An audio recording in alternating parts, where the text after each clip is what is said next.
নমস্কার বন্ধুরা, সকলে কেমন আছেন? আশা করি প্রত্যেকে ভালো আছেন। আজকে মঙ্গলবার, হয় ষষ্ঠী মনে হয় আজকে, না তো পঞ্চমী, যে হোক একটা কিছু হবে। আর আমার ষষ্ঠী কি পঞ্চমী, আমার তো রোজ হসপিটাল, আজকেও হসপিটাল যেতে হবে।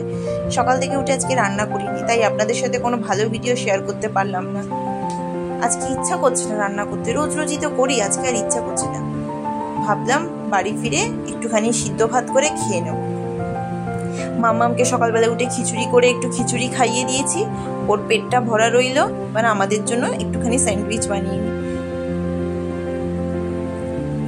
ঘরের মধ্যে পাউরুটিটা অনেক দিন ধরে রয়েছে, 2-3 দিন ধরে একটা পাউরুটি রয়েছে। ওই পাউরুটিগুলো দিয়ে একটুখানি শসা, টমেটো, ক্যাপসিকাম আর পেঁয়াজ গোল গোল করে রাউন্ড করে কেটে নিলাম। আর এক কিউবস চিজ আমি ভালো করে গ্রেট করে নিয়েছি, আর ব্ল্যাক পেপার আর বিট নুন। আপনারা চাইলে অরিগ্যানোও দিতে পারেন যদি বাড়িতে থাকে, আমার নেই তাই আমি অরিগ্যানো, চিলি ফ্লেক্স কিছুই দিইনি। কয়েকদিন আগে আপনাদের সাথে একটা গ্রিন চাটনি রেসিপি শেয়ার করেছিলাম না, তো গ্রিন চাটনিটা আমার ঘরে রয়ে গেছে, আর খাওয়া হয়নি সেরকম। তো গ্রিন চাটনিটা আমি হঠাৎ আজকে খুলে দেখলাম, স্যান্ডউইচের মধ্যে কিন্তু গ্রিন চাটনি খেতে খুব ভালো লাগে। ফ্রেশ আছে একদম, জানেন তো, একদম নষ্ট হয়নি গ্রিন চাটনিটা, ভালোই আছে।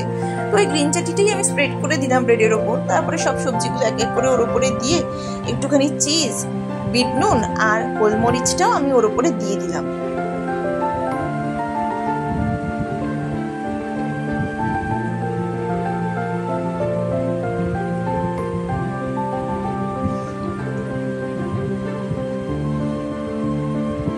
এরপর আমি আরেকটা ব্রেড নিয়ে ওর মধ্যে একটু মেয়োনিজ লাগিয়ে নিলাম, আপনারা সস চাইলেও দিতে পারেন।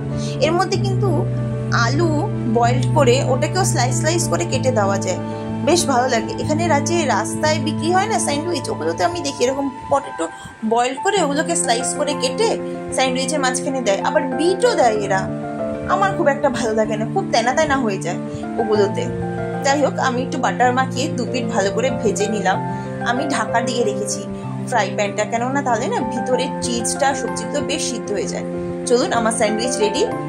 আমি অ্যালুমিনিয়াম ফয়েলের মধ্যে প্যাক করে হসপিটালের উদ্দেশ্যে চললাম। টাটা।